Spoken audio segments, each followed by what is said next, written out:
I created like a spreadsheet. They have apps for it too, and I literally from wake up till bedtime, I would plug in every 15 minutes of what I did throughout the day and then categorize it. Was it administrative work? Was it building the business? Was it working on clients? Was it networking? Was it sales? Whatever it was. And I did that. And what I found out was that I was spending like 20 hours a week on administrative tasks that, wasn't my forte. It's not my area of expertise. It's not things that I'm great at. I, like bookkeeping and things like that. So it made me realize like, what's the lowest hanging fruit for me to find someone to help replace that work to free up more time to where I'm more valuable. You're asking yourself, why am I doing this? Smart people would know how to use all these different tools. They start with something small. And never get your entire organization. If you don't pull off operations, don't give up. It can be as small as that. I think you guys are going to have our last debate. What is going on, everybody? Welcome to the Delegate That podcast, where we discuss the art and science of delegation, business management, and leadership. Today, I am stoked to have a conversation with David Melzer out of California. David, if you can, go ahead and introduce yourself and tell us about your business. Yeah, absolutely. Thanks, Adam, for having me. Super pumped to be here. As you mentioned, I'm out of California. I own a public insurance adjusting company out here. So we're consumer advocates during insurance claims. So I understand that you recently had an insurance claim at one of your houses or properties you owned. And so we come in and advocate for homeowners and get them really what they deserve and what they are owed by the insurance company. And so it usually ends up being somewhere around like this 500 to 700% increase is kind of where we average on traditionally. And then we work on a contingency basis. So it's kind of someone's first stop shop before they go to a more legal route. So how long have you been in business doing this? So I am just going on almost exactly 4 years, 6 months. All right. And how did you decide to get involved in property claims consultant work? It's a little bit of a long-winded answer, but I started in real estate. Let's back up. So I used to work for the insurance companies. I was doing what now I advocate against as an insurance adjuster for some of the major insurance companies. And then in about 2015, 16, I realized I was like, I was kind of in this rat race, and I was like, how am I going to get out of it? I got into real estate, bought a multifamily in San Diego, but it was just the nightmare of any multifamily that could have ever happened. And I actually had a substantial flood at that house. The insurance company came out, paid me $8,000 or something like that. And then I ended up advocating for myself and ended up settling the claim at a little bit over $180,000 at the end of like 6 or 8 months. And that's what kind of a light bulb triggered for me. I was like, maybe the real estate world isn't set for me at this time. And so I actually ended up selling that property, taking that money and then starting my company. And it worked out perfectly because we had like a little bit of cash on hand because I didn't pay myself for like 18 months when I first started the company. And now here we are 4.5 years later, and it's best decision. Well, I say the second best decision. Marrying my wife was the first best decision. And then the second best decision would be starting this company. Absolutely. Do you feel overwhelmed with mundane tasks that eat up your valuable time? It's time to reclaim your schedule and focus on what truly matters. Get your time back with elite remote talent without the time zone hassle. Delegate $10 an hour tasks to focus on more $1,000 an hour tasks. Schedule your free strategy call at 𝗺𝗷𝘁𝗍𝗄.io. Smart move if she's within earshot on throwing that out there. Yeah.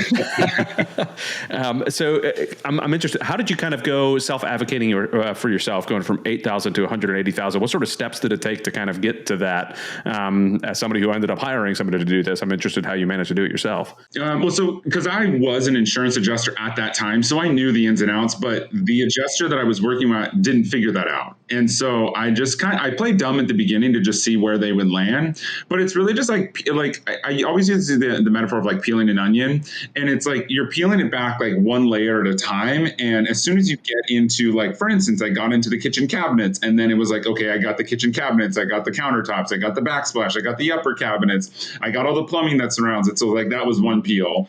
And then I got them to replace all the wood flooring throughout the entire home. And that was like, then we got into the baseboard, then we got into the painting. And so it was just kind of like, it's a slow burn. I'm not going to lie, because you're working against this massive bureaucracy that does a very poor job of delegating tasks in some instances, ironically, and so it can be a slow burn, but it was, they missed so many things, and they come out. These insurance companies come out and traditionally just try to throw money at people in the early onsets to hope that they go away, but I don't go away. So. Yeah, it was, for me, what they did is they just came out and they were like, oh, yeah, there was a storm that day. It had this much wind and I see all these problems. Oh, yeah, your leak had nothing to do with any of that. I was like, wait a minute, I don't understand what you're saying. Like, so it was a long drawn out process, almost 2 years before my most recent claim got finalized. But anyways, you decided that at that point then to jump into this and start the business. Had you ever started a business before? Was this the first business you decided to start? No, because I started in COVID. So I started November of 2020. I actually was planning to start March or April of 2020, but that was obviously COVID, and I couldn't get into like a testing facility. A lot of the state, like the state licensing programs, I couldn't submit through. So I had never started anything. The multifamily that I owned before was under me personally. So I had to, just from YouTube videos and watching TikTok reels and things like that of like how to start an LLC. And then I actually ended up I started an S Corp and I started it incorrectly. So I had to go back and change it. But no, it was my first time at it, first swing. And it was kind of like off to the races right away. You mentioned before we hit record, the name of your company is Property Claims Consultant, and you said you didn't put an S because you weren't expecting it. You thought it was just going to be you, but it grew pretty fast. How large of a company are you now? How many more consultants do you have on? Like how did this change over the last 4.5 years? Yeah, so I thought it was just going to be me, and then I had brought my first kind of like hire that I brought in. She's been with us. She's actually still with us. I hired her, I think January. So 3 months into it, I brought her along, and like I said, she's been with us so far. Right now we've got like 6 other adjusters, and then kind of a mixture of like almost full-time consultants and administrative people. So there's about 12 of us if you incorporate some of the full-time consultants and stuff like that. But as far as it goes for public, licensed public adjusters, there's about 6 of us now.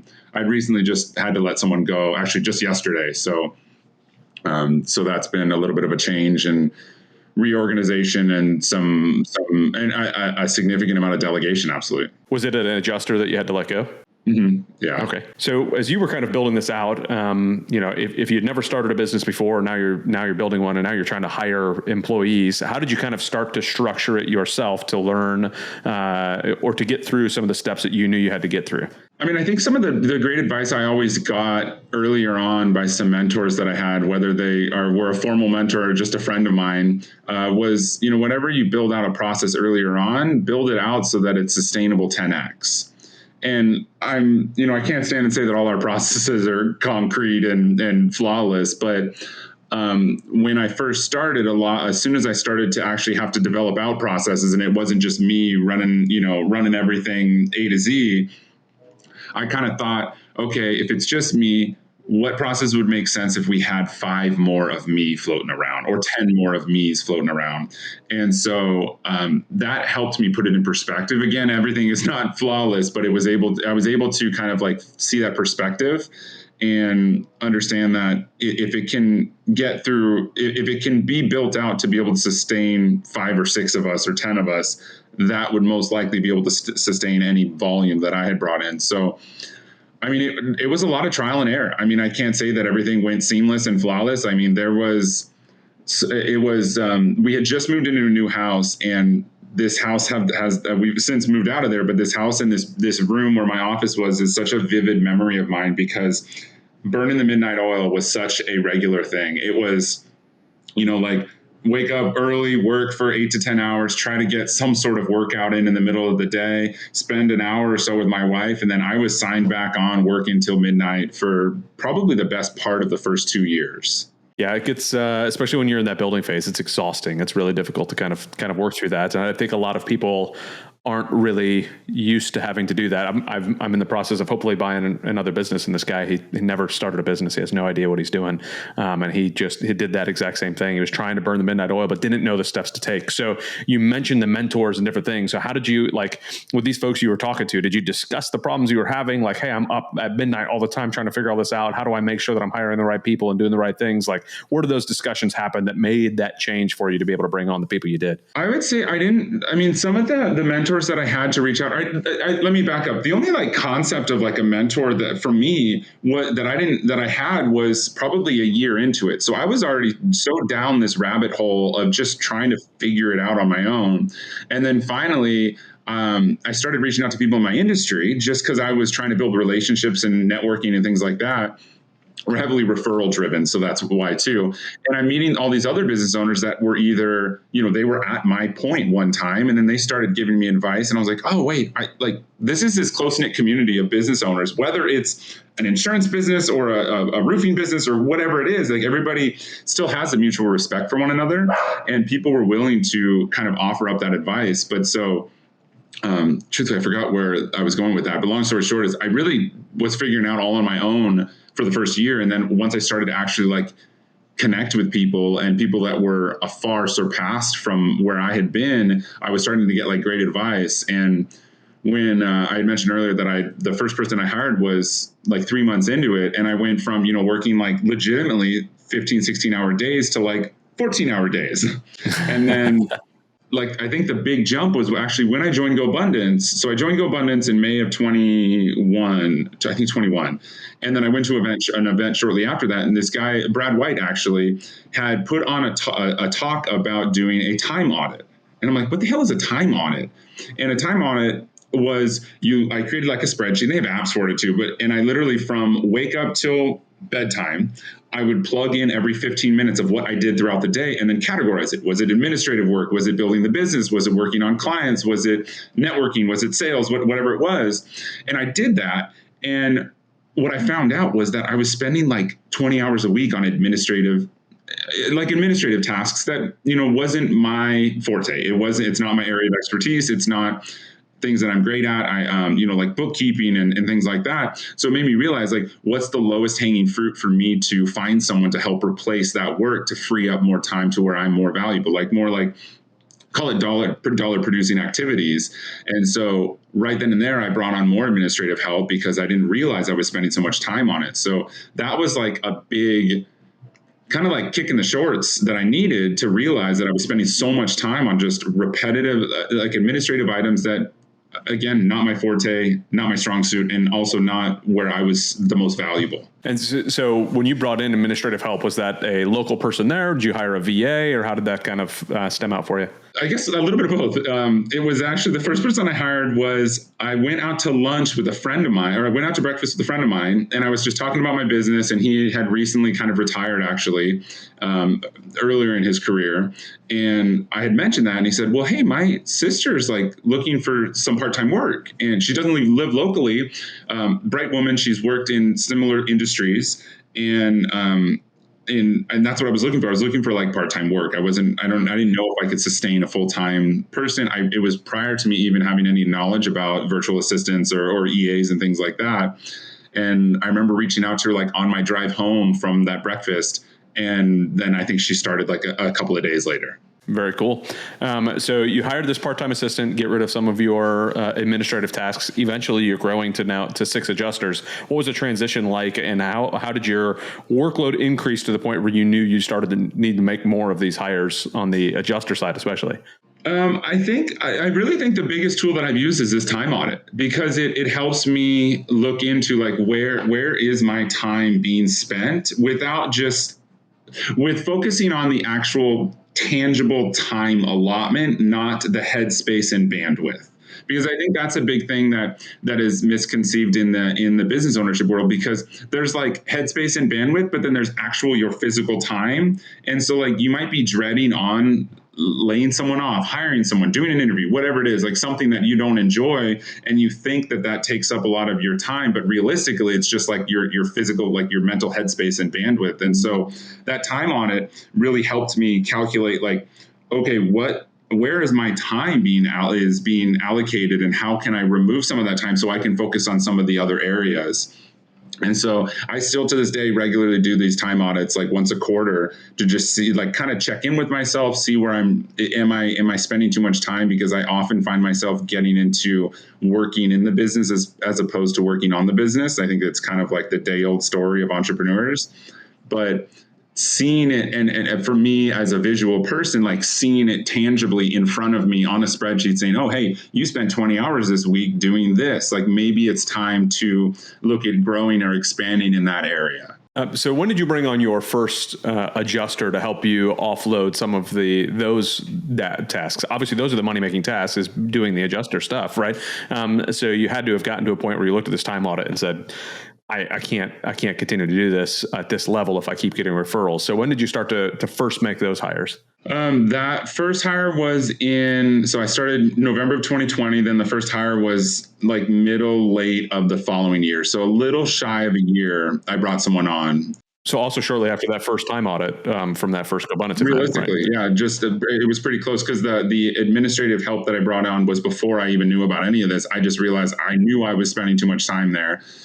So I brought in, that individual about call it like 9 months in or so, and then ended up bringing another person in like another 6 months or so after that. Okay. And it just kind of like organically grew. I mean, one of the other guys that's still with me now, he was actually a client of ours. He became a client of ours. Rad guy, came from the industry on the more sales agency side. And he was hungry. He's like, I have a calling. This is what I want to do. And it was almost to the point where he like showed up to me and he's like, hey, I filled out the application. I want to do this. And I'm like, this guy's crazy. No, he doesn't know anything about this industry. And I was like, you know what, he's hungry. He's very knowledgeable, very well presented, great with clients, just a great all around person.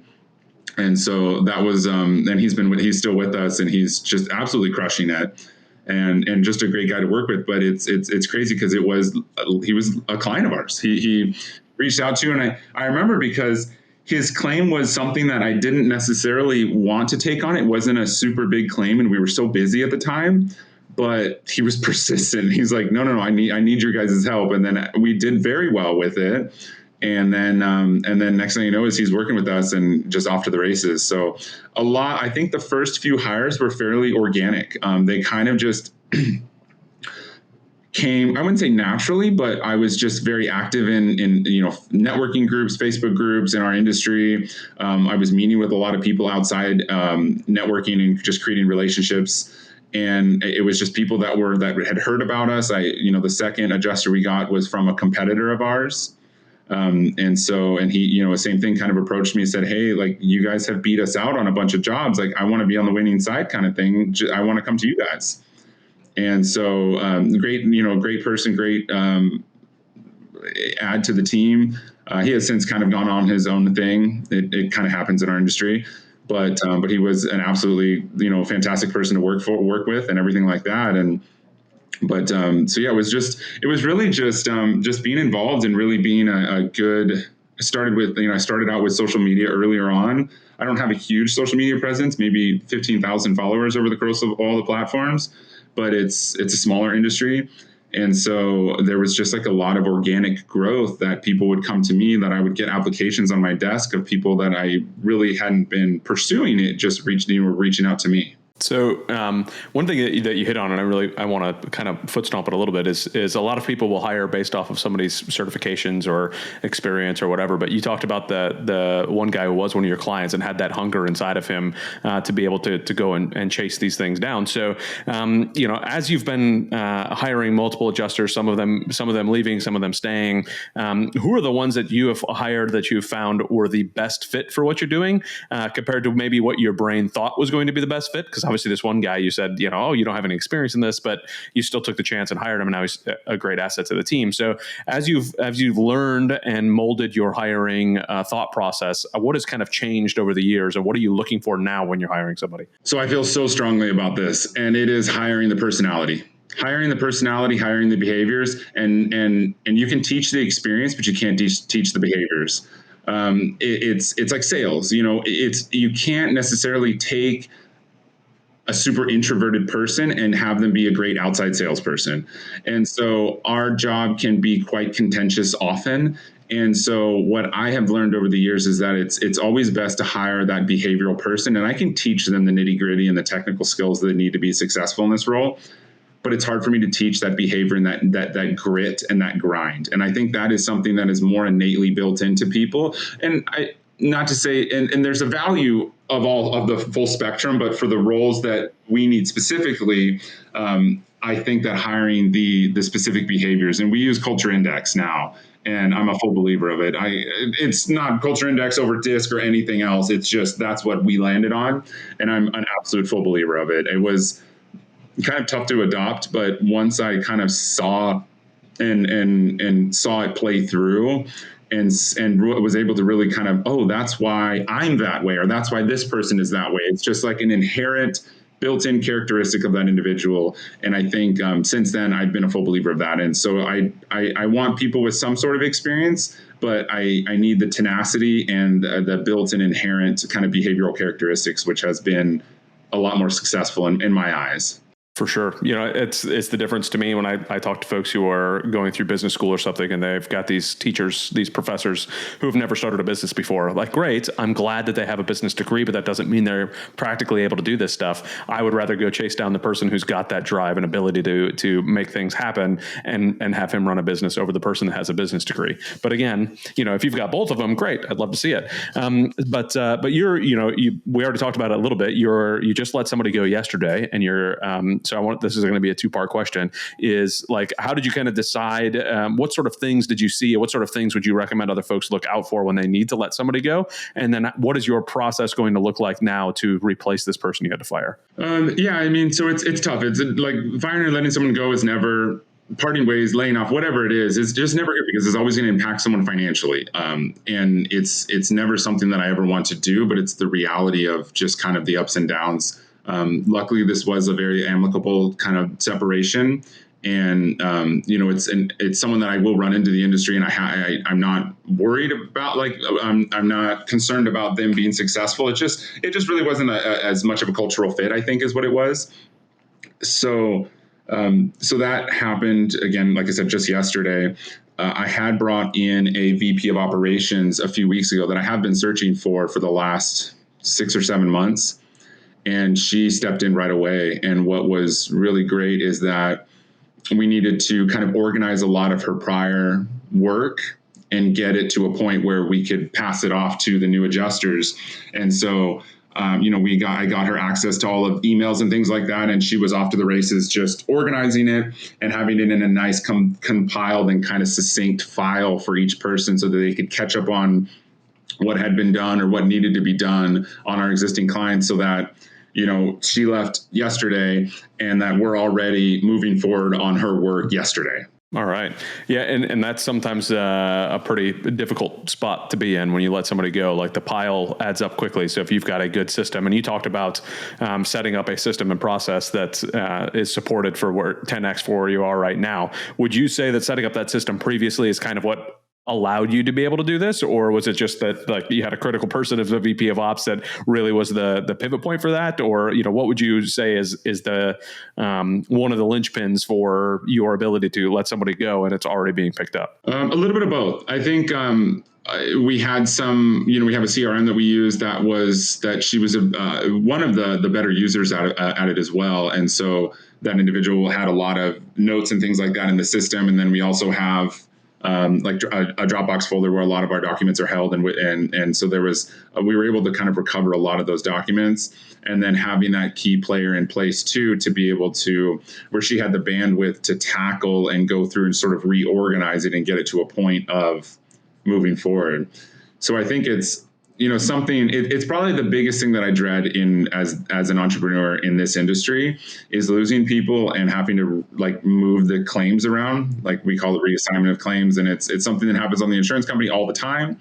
But on this side, it's almost like embarrassing coming to the clients and saying, hey, this person didn't work out for whatever reason. they went on their own, they started their own thing, they went to another industry, whatever it is. But now I have to come to them and say, hey, look, now someone else is going to take over, and they think they're starting from scratch. And so, but I think it's a point of like humility, that you just have to kind of come with a humble perspective. And I think what I found more success is that if they at least hear from me as the owner, it's perceived a lot better too, where it's like, hey, we're here, we're not going anywhere. This person just didn't work out. And so now you're going to have this person as a point of contact. And so I think coming in with just this level of like I said, humility and humbleness, and be ready to take it a little bit. Absolutely. They're not going to always be happy, but that's where I think the differentiating factor of people who are entrepreneurs are willing to prevail, because it's things that I don't want to do. And I mentioned earlier about headspace, and that was taking up 100% of my headspace and my time yesterday. So it's something, again, something you don't want to have to work with, but it's just the nature of the beast, and things have to continue on. So as you've been kind of building the business out and, coming into your own as far as, a business owner, working on the business, not in the business, what have been the hardest things for you to actually delegate and let go of, that the difficult ones that you're just like, man, maybe you love doing it, or maybe it's just like this, I feel like I'm the only one that can do it as good as I can. Like, what have been the most difficult things for you to kind of let go of control of? I think the adjusting side of things is, we are very much so an adjusting organization and an advocacy organization. And I don't really say that to necessarily toot my own horn, but comparatively to other organizations, they're much more sales driven, to where the sales component and the sales team are making 10 times that of the actual adjusting, the actual adjusters. And what's been tough for me to let go is that I want to maintain that quality of a work product. And so it's hard. It's hard for me to not get involved in in all these claims. Like, I try to go through a lot of these claims with everybody to make sure that they've got a good plan of action in place, that they're not overseeing things, that they're sure to capture everything to pursue against the insurance company for the best financial benefit for the insured or our client. And that has been the hardest thing for me to release. But I think what I have realized more and more over time is that, everybody's a little bit different, that my team, I've given them a lot of the tools and technical skills to be able to get there. And I just have to I have to realize that they have the power and they're going to get there. They just might get there through their own means. Everybody's a little bit different. And I played the more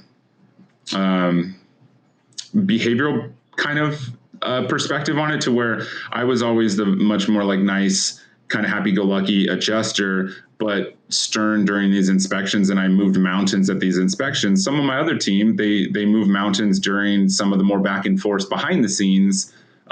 And I realized that it's like they're still getting there. It's just a different perspective. So I think there's a big element of realizing that everybody is a little bit different, and there's a balance and a need for an organization to have a differentiation in behavioral perspectives and processes that are valuable, and to be able to allow people to work the claims or work these clients or do their task in a slightly different manner than everybody else in the organization, that everybody's not the same as you.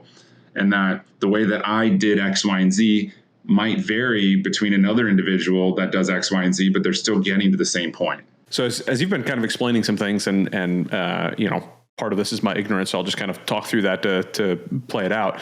I'm used to, having to create SOPs, your standard operating procedures for doing different things. And I picture something like this.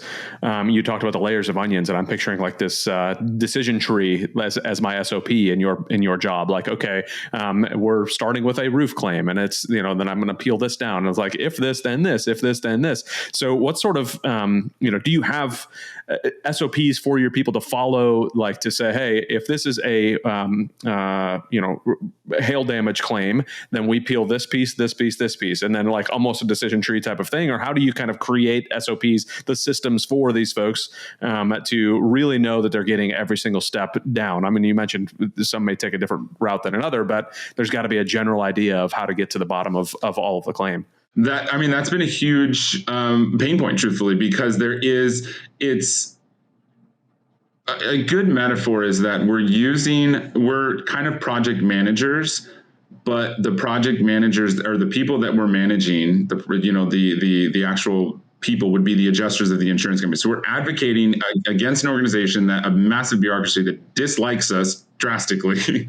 And we're trying to kind of like move the needle with them. So it's hard. I think where I found more success is giving them the tools and knowledge to be successful in that, to where they take their own route. We have sort of standard operating procedures when it comes to what we do from, day 1 to day 30 or so. But then from there on, it's always if this, then this, and then if that, then this. And you're right. It is a decision tree that's almost never ending. And there's an element of playing the adjuster to the insurance company as to how they're responding. Are they responding within specific regulations and insurance code that they have to abide by? If not, then that means we go in another direction to kind of escalate and elevate that concern.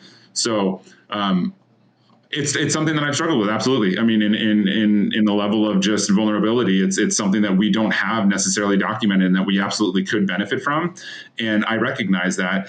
I just haven't found a way to create a good decision tree like that, or a standard SOP that's going to always be sustainable in a place in a position like that. Yeah, I think that especially in that sort of environment, I think it's difficult to actually nail that down. I used to be a federal agent, criminal investigator, and you can have a general idea of how a case goes, but the general idea of how the case goes doesn't mean that's exactly how your case is going to go. One interview can completely change the direction, or one piece of evidence could completely change where you're going. And I would imagine it's similar in this, like you're doing an investigation in all intents and circumstances, like that's what you're doing. And then one interview with the actual claim guy turns it into a completely different situation. So it's got to be pretty hectic for you to really make sure you're making the right hires with the right people at the right time.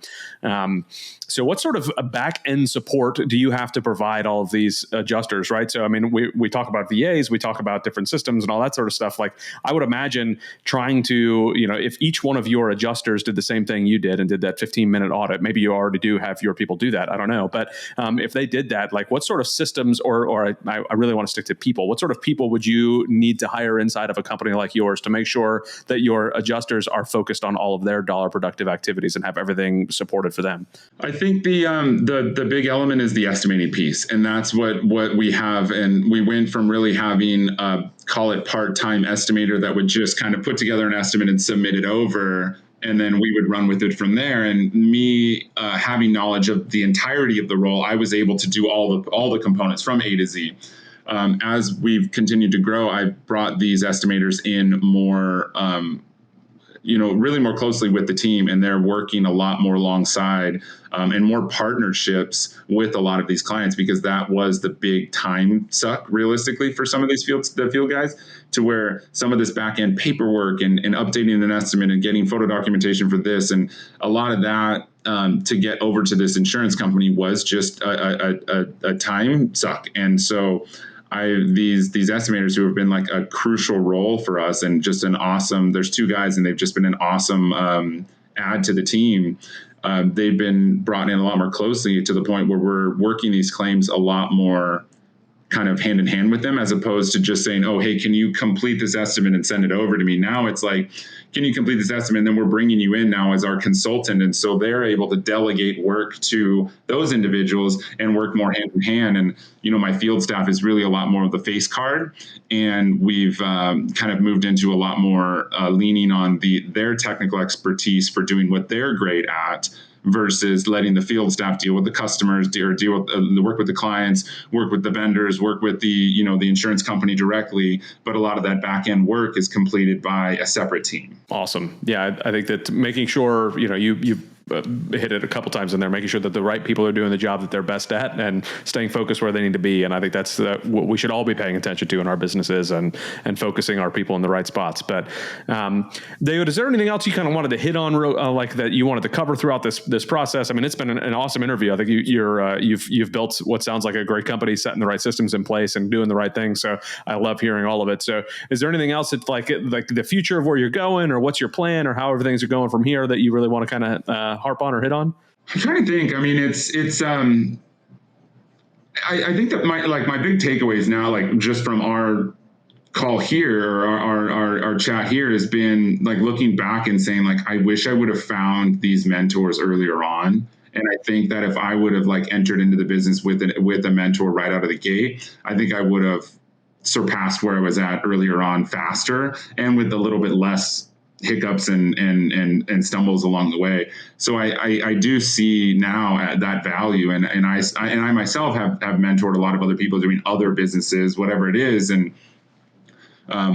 so I guess my big takeaway is just having that mentorship or cohort group, mastermind group, whatever it is for you to kind of lean on. And I can't stress the value enough that I've gotten out of. So I'm in a separate mastermind group of just public adjusters, and they're from here to Florida. They're all over the place.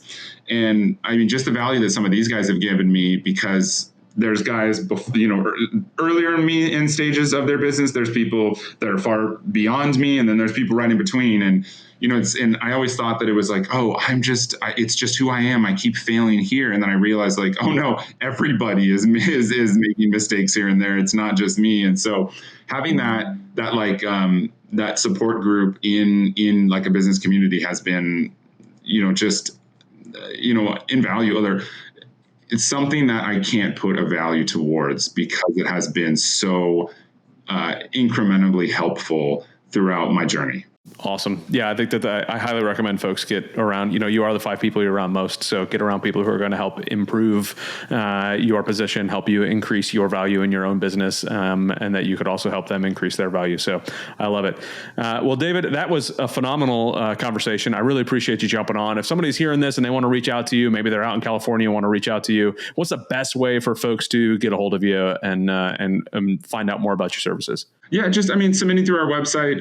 It's propertyclaimsconsultant.com, and that's claims plural, consultant singular, as we mentioned earlier. So, just submitting through that comes right to my team, and we can reach out, or there's even phone numbers on our website too.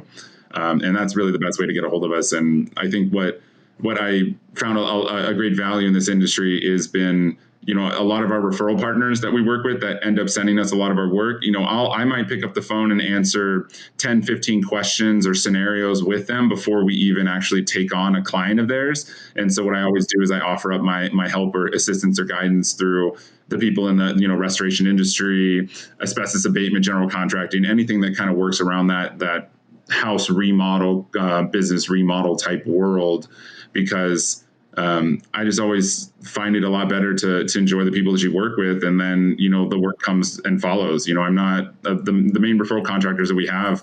They're also my good friends, and I go out to dinners with them and hang out with them. It's not, and then we talk about business. We talk about business 5 minutes of the, hour that we're together kind of thing. So I'm always here to bounce ideas and questions off of too. Very good. Love it. And are you only in California, or do you do work in other states as well? Up until these fires that happened in California, we were actually doing a decent amount of work. About 30% of our work was in Arizona and Nevada. Okay. A little bit in Washington, but we're pretty much west of Colorado. Okay. Awesome. So Colorado and west. We do work in pretty much every state. If you're listening and you're west of Colorado, definitely reach out to David. Obviously, he's building an awesome team focused on the customers, the clients. So, David, I appreciate you spending some time with us. For those listening, thank you very much for listening. Please like and subscribe. Comment below. Tell us what your favorite part was. Reach out to David if he could be of any assistance to you. We thank you all very much, and we'll see everybody on the next show. Thanks, Adam.